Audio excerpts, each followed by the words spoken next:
Show with the Philadelphia 76ers. Why not? Because I don't know about you, but quite frankly, I still cannot wrap my head around the fact that this is going to be the starting lineup for the 76ers this upcoming NBA season. Remember, this group has averaged over 120 points a game last season. Only the Nuggets and the Heat, when you're looking at teams, scored more points per game. That's as a whole group last season, which is absolutely wild. And I'm not the only one who still can't believe that LeBron James is a member of the Philadelphia 76ers. Just listen to VJ Edgecombe, who caught up with Arshanae Agumake over the weekend. What would you say is the ultimate expectation for the squad? Championship, it's the championship or bust. You know how it is, especially with a team like this. It's like it's either a championship or they suck, and proving everyone that's saying we ain't gonna gel or nothing like that. So, but I know I'm playing alongside great players. Nobody has egos. We've all been in communication stuff like that. So I'm really happy. Championship or bust, as we say hello here to Anthony Slater. We're going to be joined by Vince Goodwill and Bobby Marks here momentarily. You say their names and they appear. Vince, I want to start with you here. There's a lot to unpack, but when you think about what is going to be the biggest what do you think is going to be the biggest hurdle in the way of the 76ers? When you say championship or bust, that's a whole lot of pressure. How do you digest that?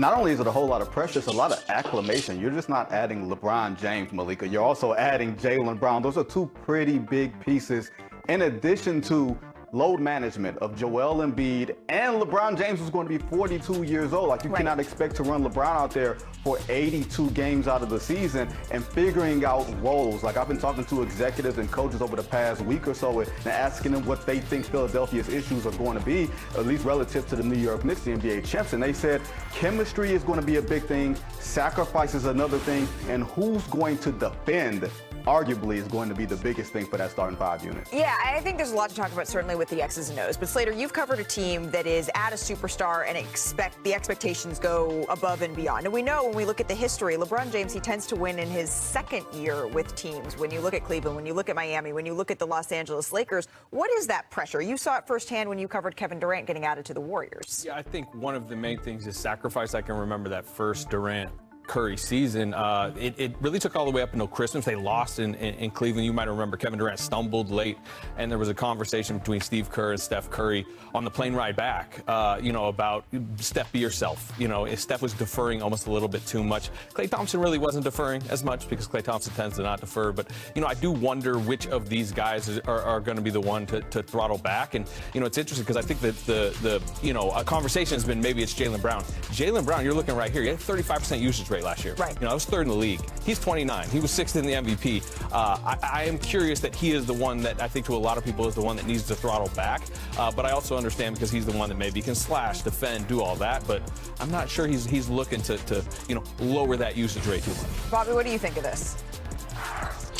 I think defensively, Malik, I think offensively, I think they're going to be potent, certainly with the ability with LeBron and adding in Jaylen Brown. I think defensively, this is a team that ranks 17th in efficiency. They had the third worst defensive team in the playoffs here. I think the ability to get stops late in games, I think, is going to be key for this Sixers team. I think there's so many new faces too. It's almost like put a name tag on each player when you get to training camp, just based on the newness here. But defensively is basically going to be a little bit of the calling card as far as how they can kind of separate themselves from some of these other teams in the Eastern Conference. Yeah, and when you look at the Eastern Conference, Bobby, I'm not sure that you have the same sort of runway that maybe you would in years past. And what I mean by that is, let's say the 76ers get off to a little bit of a slow start. All of a sudden, the conversation starts to get very loud, number one, and then number two, the uphill battle, it's not as easy to push that rock up the hill in this Eastern Conference, Bobby. 100%. I mean, I think when you look at the East, I think there's probably 13 teams that can contend for the 10 spots. I think it's a lot different than 2 years ago when Philadelphia added Paul George and they struggled throughout the year, and we kept on saying, well, the Eastern Conference was forgiving. They'll be able to make a run. I think here, if you get off to a slow start, you're going to be battling just to get home court advantage in the first round. I do agree that the standings will be something to watch and something they can't get too far behind, but I don't think the pressure is too much of a concern. LeBron James has faced it before, right? Jaylen Brown has lost in the finals disappointingly and won in the finals. Played in a market like Boston. That's not a weak market to play in. Joel Embiid's been in Philly forever. Tyrese Maxey, I mean, he's beloved in Philadelphia. So, I've been around these teams that the Durant teams, for example, there was a lot of attention, particularly early in the season, big game moments, but over the course of an NBA calendar, you have chances to take deep breaths, and especially in Philly, where I think a lot of potential will be on the Eagles, through that first part of the That may be true, but we know one thing about Philly sports fans, Vinny. They are known for being very, very kind and very, very patient with their teams, right? I mean, not so much as we love Philadelphia sports fans. But when you're looking, Vinny, at this group, you have mentioned Joel Embiid as someone that you're going to be watching incredibly closely here, because this is, as VJ Edgecombe said, championship or bust, and that requires availability from Joel. Requires availability, requires an embracing of a role. Like, he's not going to be the same 30-point-a-night guy that no matter how many games he played in over the past few years, when he's been before with injuries, he's inserted himself and been a high-usage 30-point game a guy, sort of a system that he is. And that's not going to be the case this year. And I think the big thing for the Philadelphia 76ers is going to be continuity. How much continuity will you have by March 1st? And you go into that sprint, the last 6 weeks of the regular season. How many games will Embiid have played in? How many games will LeBron James have played in? And will they be able to develop enough continuity to make a legitimate run in the Eastern Conference? And that's a good point on the March 1st date, knowing that they need to have some sort of chemistry right before you get to the crux of the season. Bobby, Ramona Shelburne has reported on this show before that there were some, I won't say conversations, but there was awareness as to what Joel Embiid's future could look like in Philadelphia before they landed LeBron James. That seems to have been quashed for now, but is there a possibility that those could reopen as we head towards the trade deadline mid-season if we're not seeing that health? I think that contract is awfully difficult to move down the road. Remember, this is year one of that 3-year extension that's beginning right now. Average salary a little over north of $60 million. I think if they get to a point down the road, he's going to need to show that he's healthy out there.